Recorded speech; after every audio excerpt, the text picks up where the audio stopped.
آپ اظہار گناہ کرتے ہیں نا تو سامنے والا بھی دلیر ہوتا ہے، کہتا ہے اس نے کیا میں کر لوں گا تو پھر کیا ہوا۔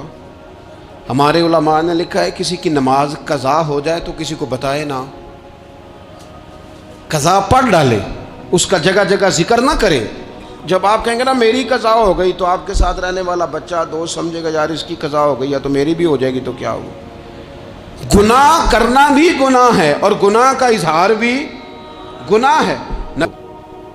بعض اوقات لوگ ایک طرف توجہ کر کے ایک طرف سے غافل ہو جاتے ہیں، نہ، توجہ ہمہ پہلو رکھنی ہے۔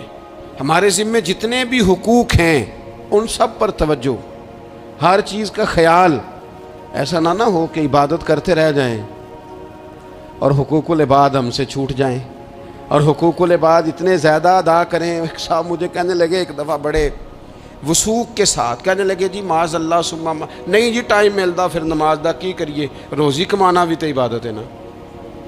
تو میں نے کہا آپ نے عبادت کرنا ایک حصہ قبول کیا ہے، آپ نے کل عبادت نہیں قبول کی۔ عبادت کل ہے ہمہ پہلو، ایک حصہ آپ قبول کر کے نکل گئے اور باقی آپ نے چھوڑ دی۔ تو کسی ایک طرف سے بھی غافل نہیں ہونا، جتنی ذمہ داریاں ہیں جتنی ڈیوٹیاں ہیں ان سب کا خیال۔ اور جو بڑا آدمی ہوتا ہے، بڑا گھر میں بڑا ہو، قبیلے میں بڑا ہو، علاقے میں بڑا ہو، ادارے میں بڑا ہو، کلاس میں بڑا ہو، جو بڑا ہے اس کی تو ساری آنکھیں کھلی ہوئی ہونی چاہیے، ایک ایک پر اس کی نظر ہونی چاہیے کہ میری کہاں ضرورت ہے، کہاں مجھے اشک شوئی کرنی ہے، کس کے ساتھ میں نے کس طرح محبت کا رویہ رکھنا ہے، غافل نہ بنے۔ اچھا جی اب کیسے پتہ چلے گا کہ ہم غافل ہیں؟ یہ کیسے پتہ چلے گا؟ آپ کسی بندے سے بھی پوچھ لیں حالات کیا ہیں تو کہتا ہے اللہ کا شکر ہے کبھی کسی کا دل نہیں دکھایا، اللہ کا شکر ہے جی زمانہ ہو گیا پانچوں نمازیں پڑھتا، اللہ کا شکر ہے جی۔ کیسے پتہ چلے گا غافل ہے؟ پہلی علامت ہمارے علماء اور صوفیاء نے غافل بندے کی لکھی ہے۔ اس آئینے میں نے اور آپ نے اپنا آپ دیکھنا ہے۔ غافل بندے کی پہلی علامت یہ ہوتی ہے کہ وہ دنیاوی کاموں میں چست ہوتا ہے اور اللہ اور اس کے رسول کی فرما برداری میں سست ہوتا ہے۔ یعنی نماز کے وقت تو اسے نیند ستاتی ہے، پریشانی ہوتی ہے، لیکن اگر کسی جگہ مال مل رہا ہو، پیسے مل رہے ہوں، وہاں جانا ہو تو پھر اسے کوئی چیز بھی تنگ نہیں کر۔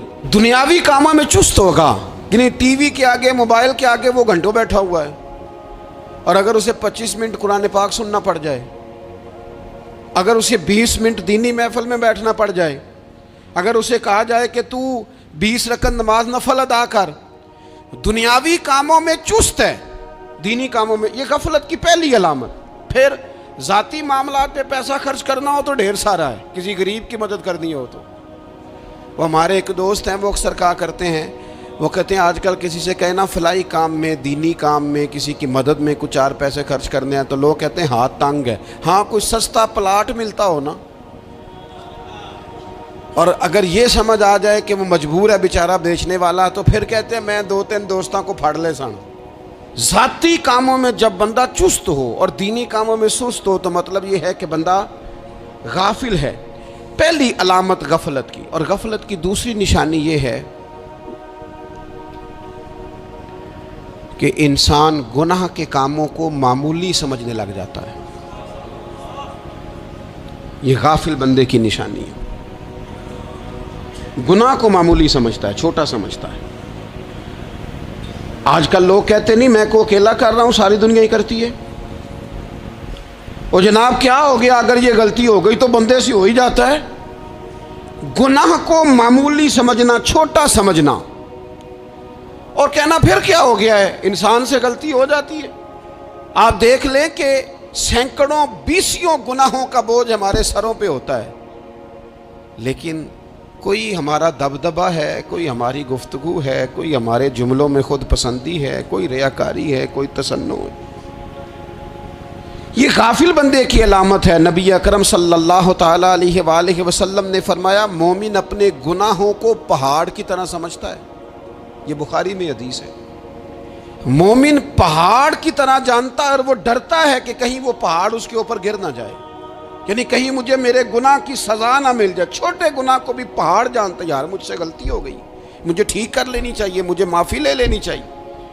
مجھے توبہ کر لینی چاہیے۔ مومن اپنے اوپر گناہ کو پہاڑ کی جانب سمجھتا ہے، اور حضور علیہ الصلوۃ والسلام فرماتے ہیں کہ یہ جو فاسق اور فاجر ہوتا ہے نا، اللہ کا نافرمان، یہ گناہ کو مکھی کی طرح سمجھتا ہے۔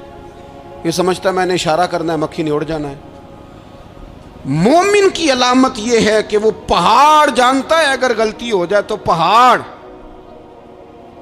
امام اعظم ابو حنیفہ رحمۃ اللہ علیہ گزر رہے تھے تو بارش ہو گئی تھی اور کوفہ میں کیچڑ تھا، تو آپ نے جو جوتے پہنے ہوئے تھے ان جوتوں سے چلتے ہوئے نا آپ کے پاؤں سے کچھ مٹی اڑی، تو سامنے ایک یہودی تھا، اب اس زمانے میں دیواریں کچی ہوتی تھی، اس کے دیوار پر جا کے وہ مٹی جو تھی وہ لگ گئی۔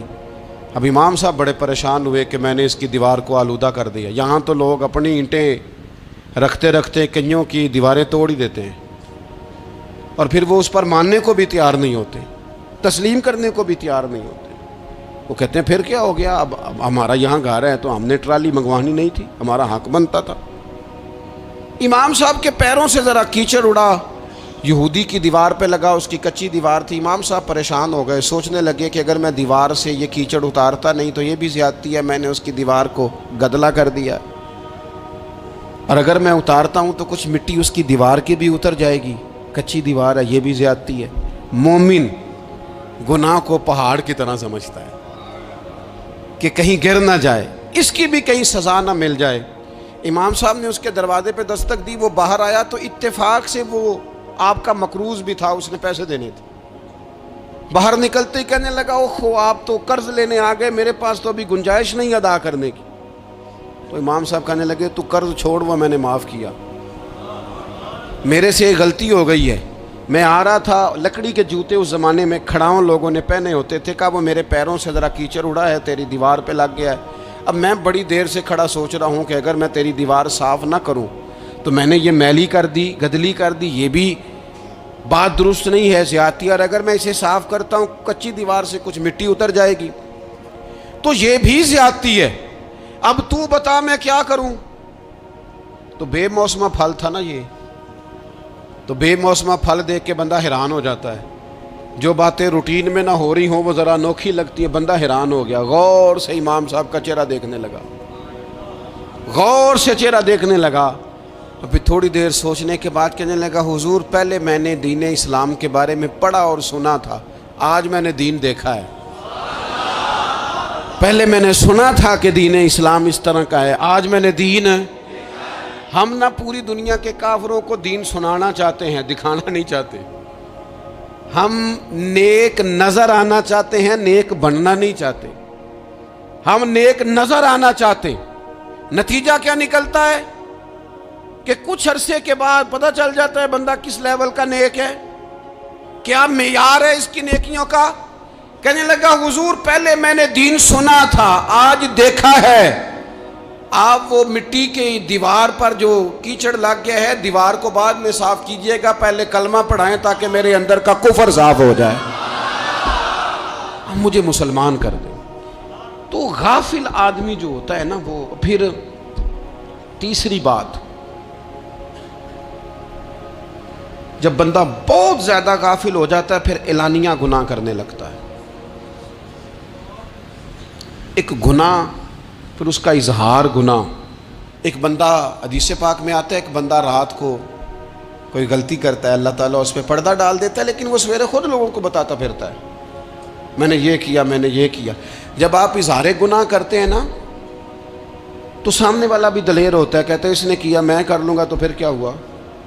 ہمارے علماء نے لکھا ہے کسی کی نماز قضا ہو جائے تو کسی کو بتائے نہ، قضا پڑھ ڈالے، اس کا جگہ جگہ ذکر نہ کرے۔ جب آپ کہیں گے نا میری قضا ہو گئی تو آپ کے ساتھ رہنے والا بچہ دوست سمجھے گا یار اس کی قضا ہو گئی یا تو میری بھی ہو جائے گی تو کیا ہوگا۔ گناہ کرنا بھی گناہ ہے اور گناہ کا اظہار بھی گناہ ہے۔ نبی اکرم صلی اللہ تعالیٰ علیہ وآلہ وسلم نے ارشاد فرمایا میری ساری امت کو معافی مل جائے گی سوائے ان لوگوں کے جو اعلانیہ گناہ کرتے ہیں۔